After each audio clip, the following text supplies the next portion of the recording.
Welcome, engineers.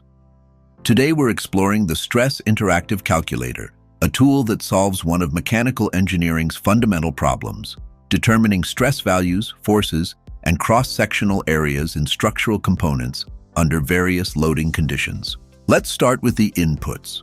The calculator features a calculation mode drop-down with 6 options: normal stress, force from stress, area from stress, shear stress, bearing stress, and allowable load.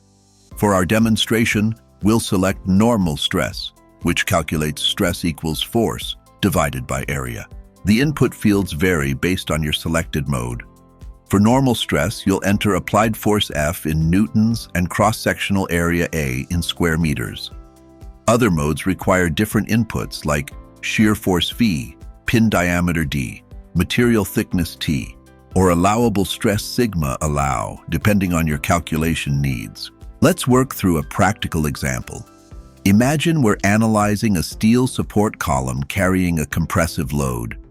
We'll select normal stress mode, then enter an applied force of 50,000 newtons, representing about 5 tons of load.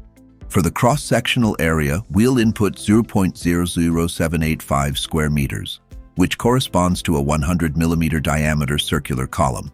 The calculator instantly computes the normal stress as 6.37 million pascals, or 6.37 megapascals. This output tells us the internal stress intensity within our column material.